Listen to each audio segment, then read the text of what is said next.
Let's delve into the multitude of global events that have unfolded recently, many of which are reshaping our understanding of modern conflict and defense technologies. These are extraordinary times, and our channel is dedicated to breaking down the complexities, so let us embark on this journey together. An industrial complex within the Engsarata region suffered significant damage during a nocturnal drone assault. Drones are increasingly recognized as the most groundbreaking weapons in contemporary warfare, with many attributing Ukraine's ongoing resistance against Russia to their effective utilization of these aerial devices, particularly when considering Russia's considerably larger military apparatus. At the initial stages of the war, Ukraine largely adopted a defensive stance against the invading Russian forces, employing conventional weapon systems, including tanks, artillery, and rocket launchers, and the combat activity primarily focused on the Russian-occupied territories.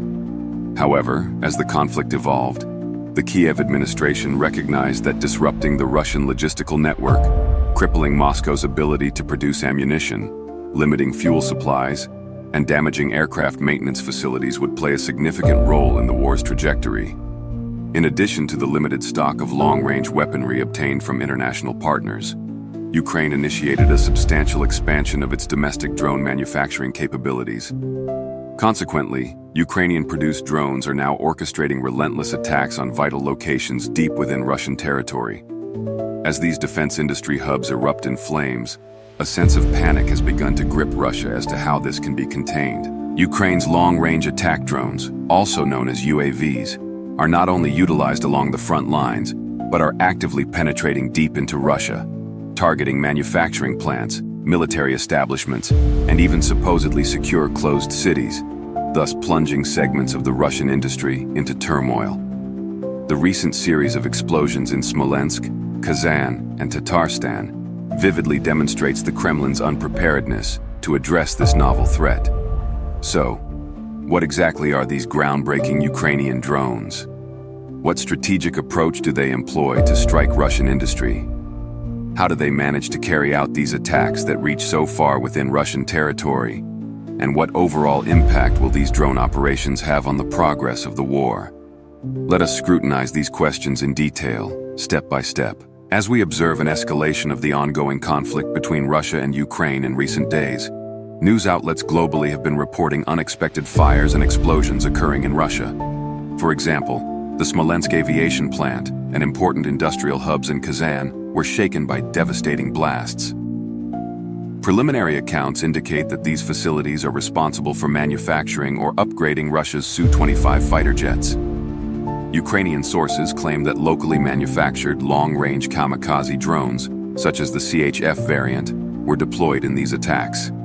The ensuing damage not only affected industrial production lines, but also Russia's capability to produce new aircraft.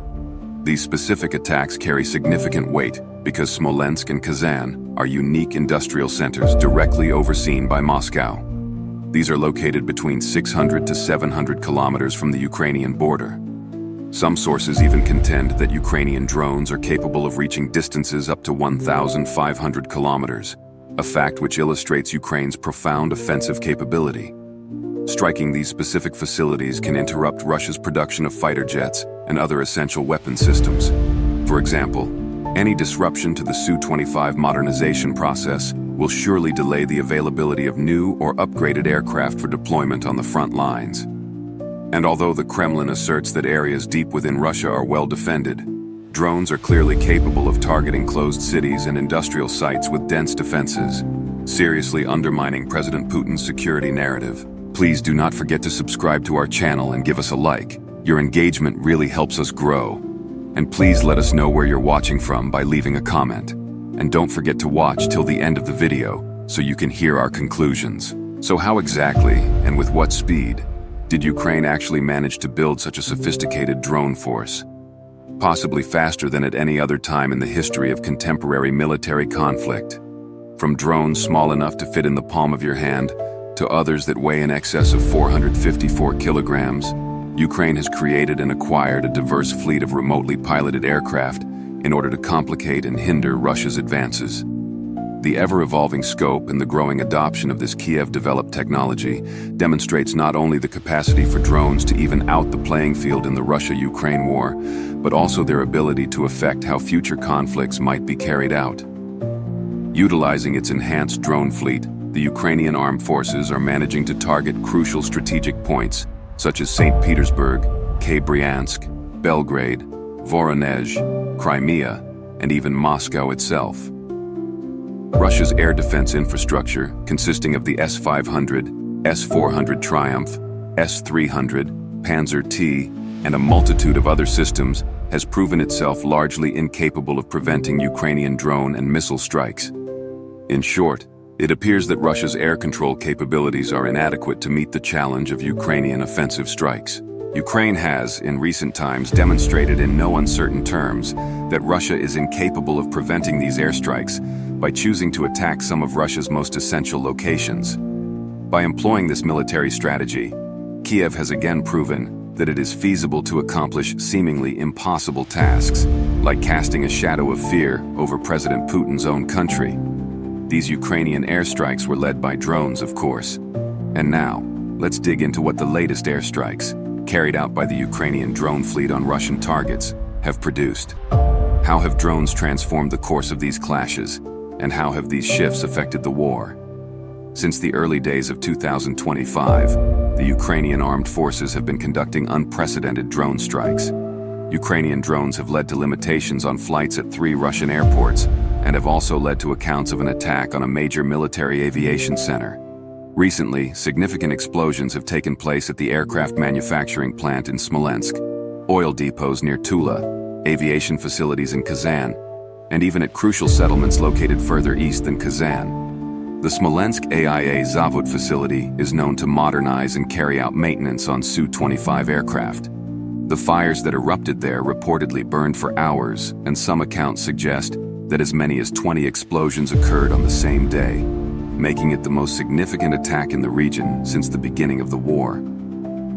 Some sources claim that the Kazan helicopter factory in Tatarstan, or the workshops where airframes are made, may also have been seriously damaged during the same period. The Russian side, it appears, is making an effort to cover up the extent of this damage as much as possible. On the other hand, Russian civilian eyewitnesses captured footage of the drones, describing them as emitting a blue light before exploding. Kazan, the capital of Tatarstan, is situated over 600 miles from the nearest Ukrainian-controlled territory. The fact that Ukraine has managed to reach this distance has created quite a stir. There have been some significant evaluations of these events from the Ukrainian side as well. Andrei Kovalenko, head of the Ukrainian Center for Countering Disinformation, operating under the Ukrainian Security and Defense Council, has stated that there were explosions in Kazan, military facilities were attacked by unidentified drones, and these facilities sustained damage. Kovalenko noted that Kazan is home to a number of important aviation enterprises that play a key role in the Russian military-industrial complex, including an aviation plant and a helicopter manufacturing factory. Kazan also operates an explosives factory that produces air munitions, such as the Caliber and X-101 missiles. Among the sensitive areas, Kovalenko specifically highlighted the Kazan aviation plant, which is one of the primary hubs of the Russian aviation industry. The facility was subjected to European Union sanctions after Russia's invasion of Ukraine in 2022. The European bloc has repeatedly reported that this plant manufactures and repairs Tu-160 strategic missile carriers, as well as Tu-22M3 or Tu-22M3 long-range bombers. The European Union asserts that the plant also produces components utilized in the construction of Il-76 strategic air carriers. These reports and assessments provide crucial information for understanding why Ukrainian forces were targeting Kazan in particular. In other words, for Ukraine, the actual physical distances are no longer the deciding factor, but rather the strategic importance of any given location. The Ukrainian army is now capable of readily targeting Russian military air bases, fighter jets, helicopters, bombers, and missile manufacturing facilities via airstrikes. From a technical perspective, it is interesting to know how Ukraine has managed to carry out such attacks. Many sources suggest that Ukraine employs swarms of low-cost drones, which are equipped with artificial intelligence. These are small aircraft that utilize GPS and other positioning systems, sometimes even programmed with autonomous flight capabilities. These drones have a range of 600 to 700 kilometers, and sometimes as much as 1,000 kilometers. Their guidance systems are designed to navigate around Russian electronic warfare defenses. Some also claim that Ukraine is currently utilizing new models, like the Shaken 5. Now, let's look closer at the UAVs that facilitate the attacks of these specific targets, starting with the D-80 Discovery and the E-300 Enterprise. These UAVs can be utilized to carry state-of-the-art equipment and weaponry, and as platforms to defeat the enemy. The stated range of the E-300 model is 3,100 kilometers. This is a particularly impressive range figure, and with the E-300, Ukrainians are able to reach all Russian military air bases, vital strategic infrastructure, and oil and gas storage facilities. Dmytro Shim, the principal investor in the Erudite drone project, has suggested that the E-300 could be used in such attacks. As many might know, Erudite Drone was once a little-known manufacturer of agricultural aircraft that were not particularly sought after, either in Ukraine or abroad. Time forced the company to adapt, and now the company is manufacturing the D-80 Discovery and E-300 Enterprise drones. The most important characteristic of these drones is their large payload capacity, allowing them to carry a variety of cargo and mount sophisticated equipment and weaponry. The payload capacity of the Discovery is 80 kilograms, and for the Enterprise, it is 300 kilograms. These are second-class unmanned aerial vehicles, designed for reconnaissance, delivery of supplies to the front lines, and as platforms for the utilization of sophisticated weapons and equipment, as well as for defeating the enemy. The quoted prices for these drones can reach as high as $450,000 United States dollars, a sum that is far more expensive than the cost of 2 D-80 sets with advanced cameras and communication systems. These drones also offer 3 key distinguishing features. 1. They can remain aloft for up to 23 hours. 2. They can carry a variety of heavy radio equipment for reconnaissance. It has been demonstrated how this type of aircraft can carry reconnaissance equipment that is not even available within the Ukrainian armed forces. And 3. The E-300 has far better stability than many other types, which enables a 40-fold zoom on one of its mid-range cameras. For instance, the Ukrainian army often requires the quick delivery of scarce spare parts, which takes a long time to obtain via land.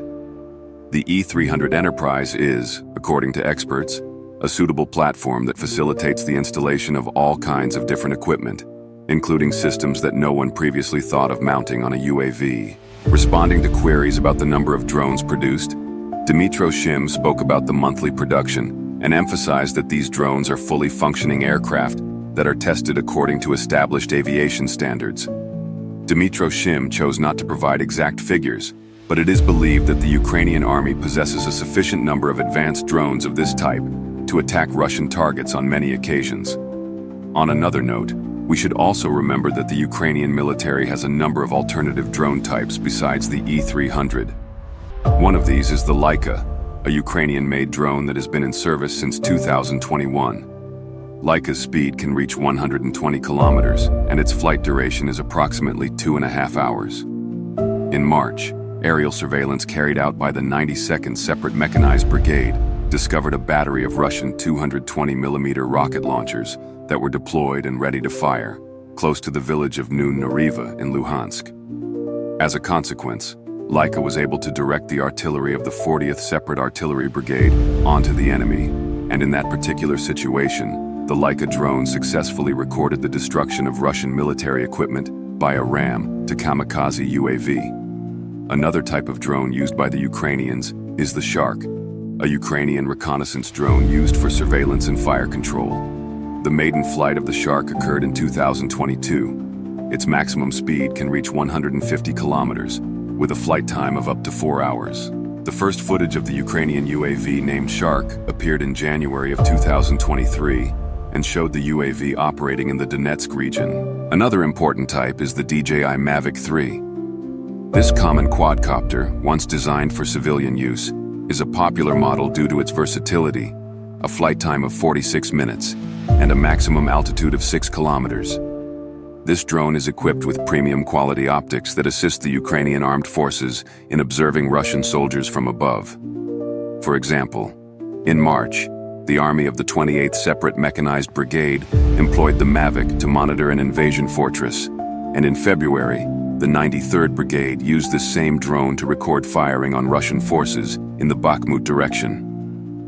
In addition to its reconnaissance capabilities, the Mavic 3 is versatile as it can be equipped with a thermal imager or an explosive disposal system. Between January and June of 2024, the Mavic 3 was mentioned 6 times as a reconnaissance drone.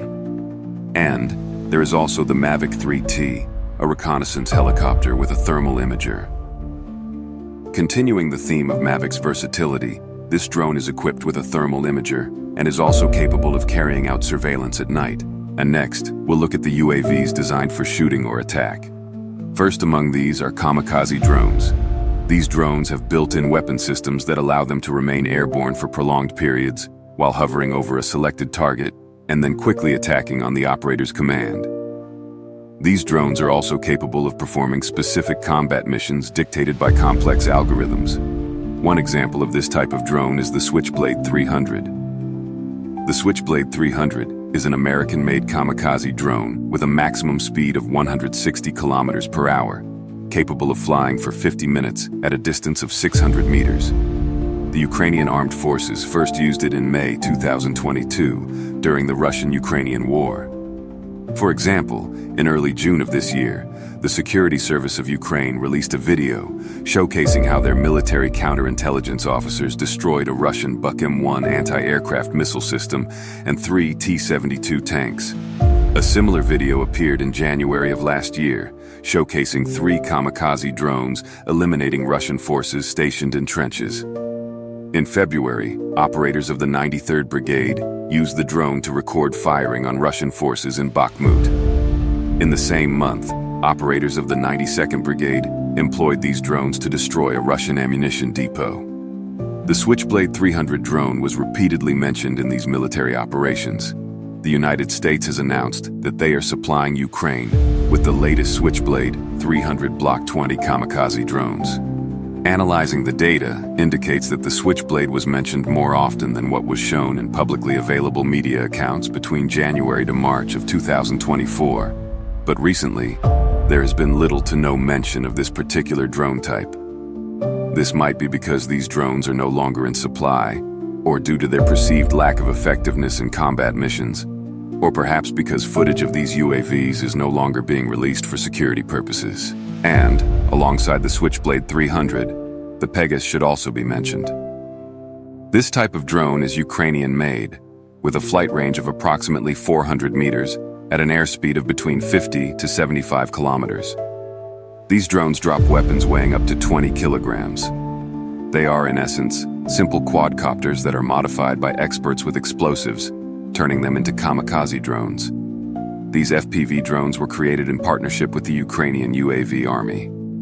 In January of 2024, Pegasus operators used this type of drone to destroy a Russian tank and an armored personnel carrier.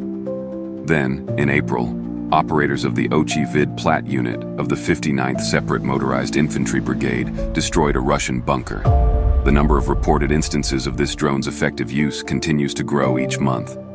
Pegasus was mentioned only twice in January, but by April, the number had risen to 37, and in June, it was mentioned 33 times. This potent drone has become exceedingly popular. A volunteer headquarters team, UKRA, organized a fundraiser, possibly for Pegasus drones, and were able to collect around $77,000 for 100 Pegasus drones. In May, Esprula mentioned that a total of $480,000 had been raised. It remains unknown how many drones were purchased following these donations, as the Ukrainian military is keeping this information private. And lastly, it's worth noting an incredible drone type known as the FPV Goa. They are named in honor of the followers of the Ukrainian blogger Seri Stano, who raised funds to acquire these drones. It is remarkable that Goa is, in reality, an alternative name for the Pegasus drone.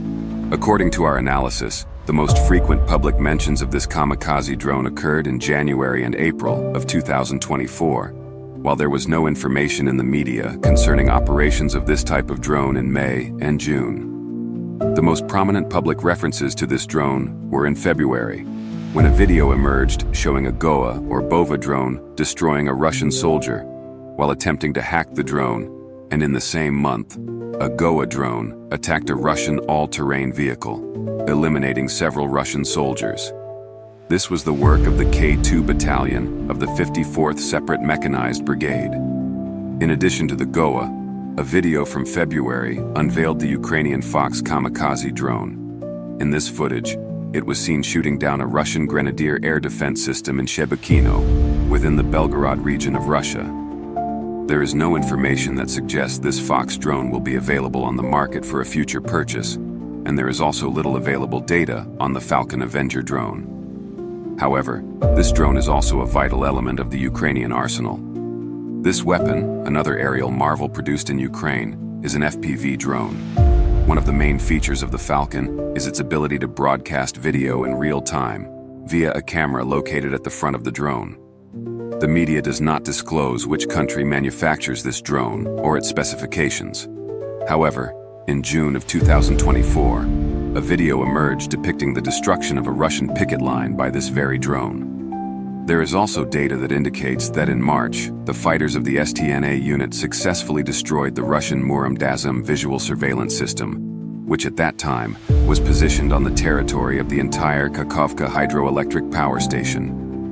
Muram monitored the movement of Ukrainian forces 24 hours a day, but Falcon allegedly succeeded in destroying the system. It is noteworthy that, during the analytical timeframe of January, the Falcon Avenger UAV appeared in the public sphere just once, while in June, it was mentioned 4 times. There is no information about a fundraising campaign for the Falcon drone. Aside from this particular drone type, Ukraine also operates another aircraft named the Ram-2.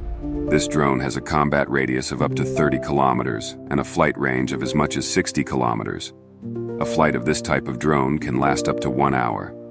Between January and June of 2024, there was only one publicly available announcement concerning this drone type, and no information pertaining to any fundraising activities for the Ram-2 drone was available. In summary, the Ukrainian armed forces have developed a massive drone army. Within this army, there are drones for practically every type of mission. This strength held by Ukraine is bringing the war to a truly critical phase. In the future, the Ukrainians could potentially use this drone army to strike important cities, such as Moscow and St. Petersburg, at any time, just as they have attacked targets in Crimea on an almost daily basis. Should Kiev continue to effectively utilize its drone army with the same efficiency, Moscow may very well end up suffering a considerable defeat in this conflict. What truly matters now is who can control the airspace and destroy vital strategic targets with drones and missiles. The Ukrainians are specialists in this field, and they are making great advancements in this skill on a daily basis. Very recently, Ukrainian President Volodymyr Zelensky said that his country is extremely serious about producing 1 million drones. If President Zelensky's ambitious production goals are achieved, and the West supports the drone and missile inventory of the Ukrainian army with significant military support packages, then it will indeed be a miracle if Russia can manage to stand against this country. Thank you for choosing our channel.